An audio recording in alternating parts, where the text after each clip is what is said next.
4 relatos perturbadores de pousadas de estrada que mudaram minha vida. Olá, pessoal! Antes de começarmos, se vocês gostam desse tipo de conteúdo, deixem o like no vídeo e se inscrevam no canal para não perderem nenhum relato. Hoje vou contar para vocês 4 experiências que vivi em pousadas de estrada pelo Brasil afora que, sinceramente, mudaram completamente a forma como eu enxergo essas paradas obrigatórias nas nossas viagens. E acreditem, depois de ouvir essas histórias, vocês nunca mais vão olhar para uma pousada de beira de estrada da mesma forma. História 1. A recepcionista do turno da madrugada. Isso aconteceu em 2018, numa viagem de São Paulo para Salvador que decidi fazer de carro. Eu estava dirigindo há quase 12 horas quando a fadiga começou a bater pesado. Daquele jeito que você sabe que não pode mais continuar dirigindo sem correr risco de vida. Era quase 2 da manhã quando vi as luzes de uma pousada na beira da BR-116, dessas que você vê aos montes pelo interior. Lugar simples, mas limpo, com aqueles quartos que dão direto para o estacionamento.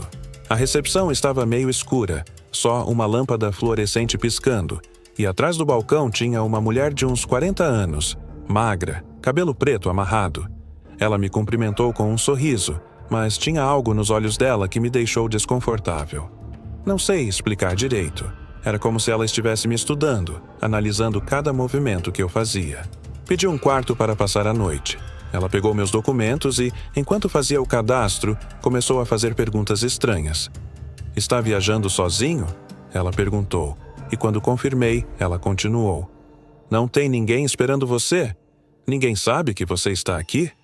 Achei bizarro, mas respondi que minha família sabia mais ou menos da rota que eu estava fazendo. Ela sorriu de novo, mas dessa vez o sorriso não chegou nos olhos. Me entregou a chave do quarto 7 e disse: "Durma bem. E se ouvir algum barulho durante a madrugada, não saia do quarto por nada." Fiquei gelado com aquele comentário. Perguntei o que ela queria dizer, mas ela apenas balançou a cabeça e disse que eram apenas precauções normais. Fui para o quarto pensando se não seria melhor voltar para o carro e continuar dirigindo, mas o cansaço falou mais alto. O quarto era simples, cama, televisão pequena, banheiro básico. Tranquei bem a porta, coloquei uma cadeira encostada na maçaneta e deitei. Devia ser umas 4 da manhã quando acordei com o som de passos no corredor.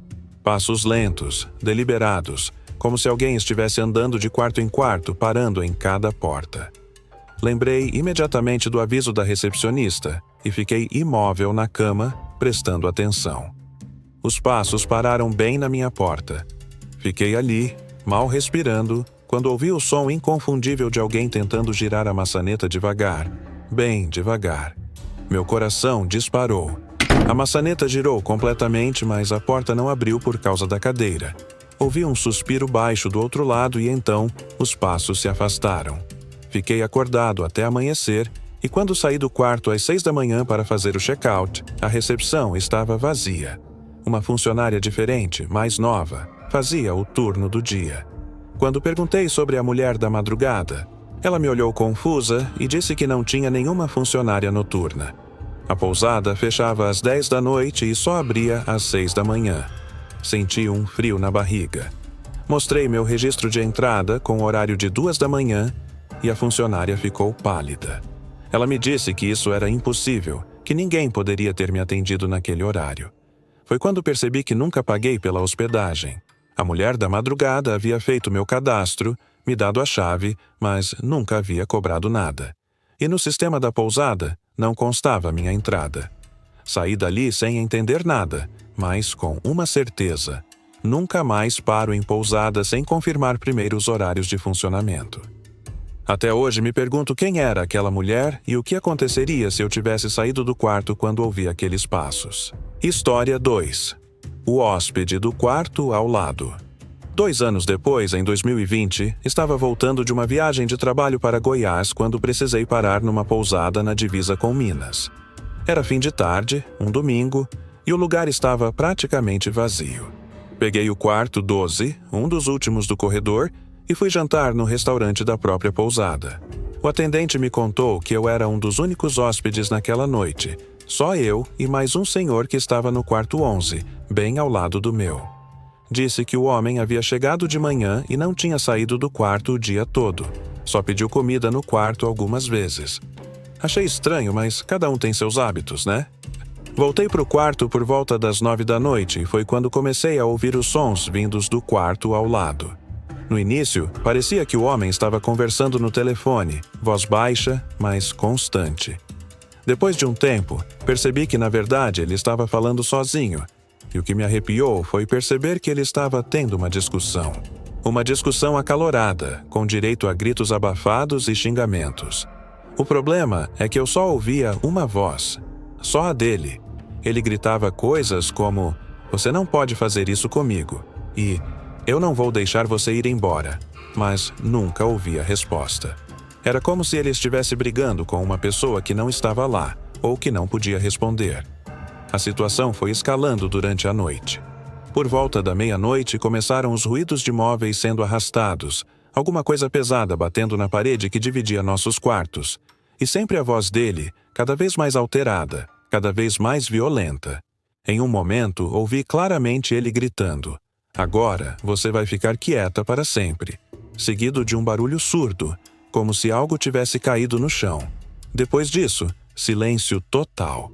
Um silêncio que durou até eu pegar no sono de exaustão, já passava das 3 da manhã. Na manhã seguinte, quando fui fazer o check-out, perguntei discretamente sobre o hóspede do quarto 11.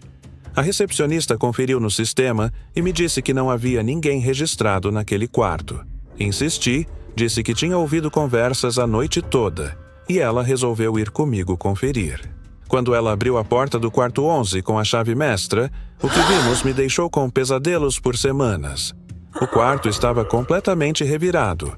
Móveis quebrados, espelho do banheiro estilhaçado, lençóis da cama rasgados e, no meio de tudo, manchas escuras no chão que pareciam muito com sangue.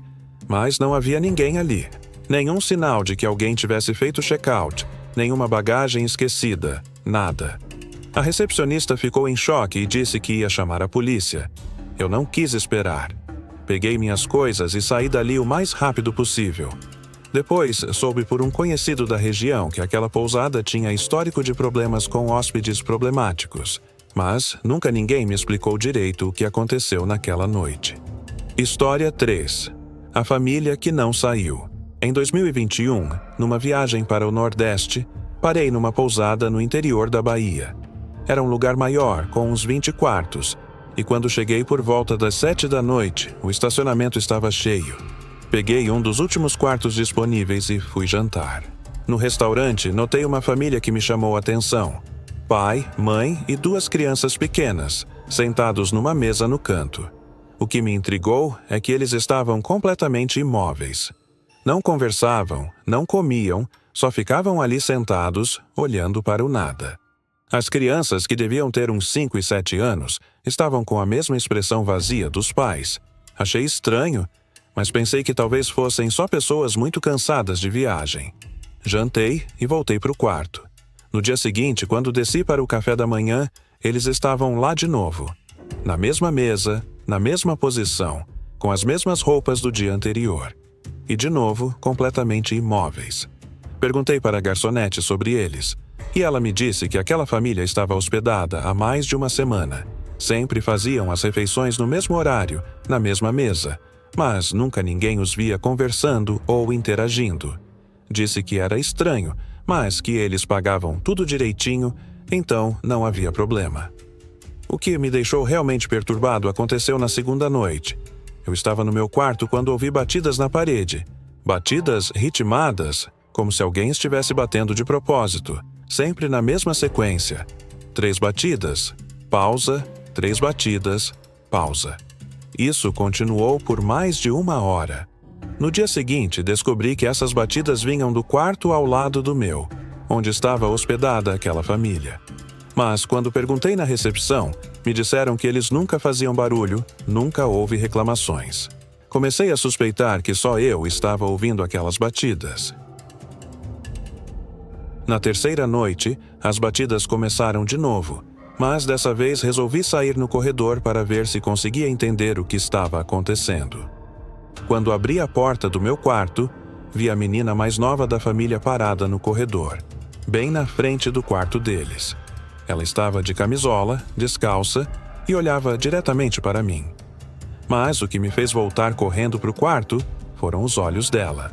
Eram completamente brancos, sem íris, sem pupila, só o branco. Tranquei a porta e não saí até a manhã seguinte. No check-out, perguntei sobre a família e a recepcionista me disse uma coisa que me arrepiou. Eles não tinham feito check-out. Não estavam mais nos quartos, mas também não tinham passado na recepção para sair. Simplesmente desapareceram durante a madrugada, deixando todos os pertences para trás. História 4. O que encontrei no quarto. A última história aconteceu no ano passado, numa pousada no interior de Minas Gerais. Eu estava voltando de uma viagem de trabalho e resolvi parar para descansar.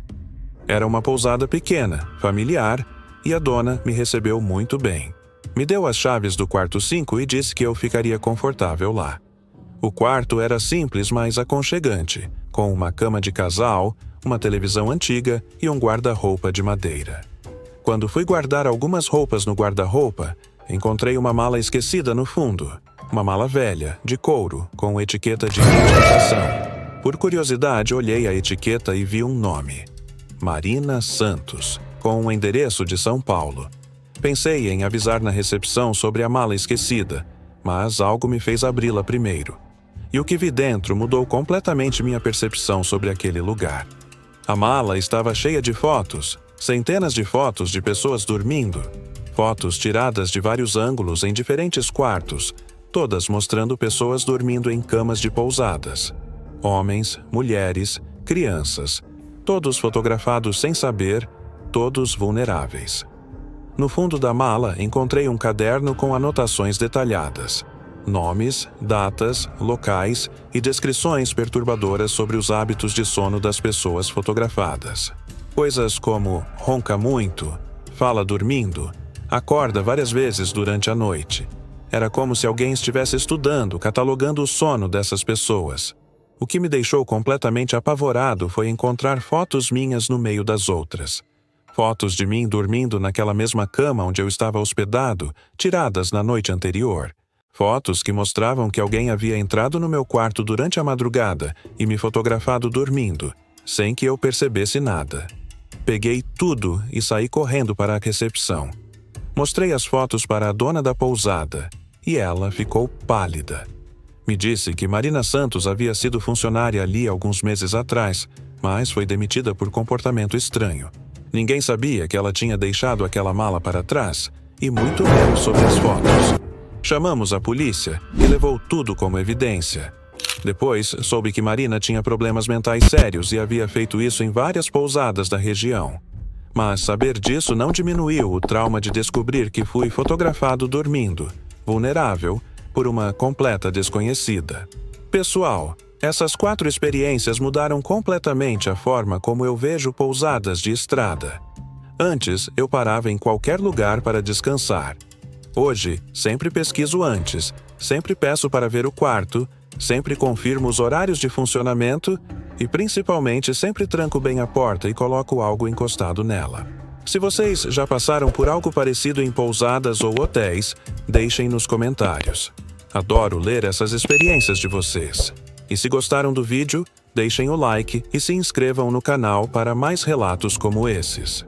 Semana que vem vou contar sobre experiências bizarras que vivi em postos de gasolina 24 horas. E acreditem, são histórias que vocês não vão querer perder. Até a próxima e lembrem-se, nunca subestimem a importância de uma boa tranca na porta.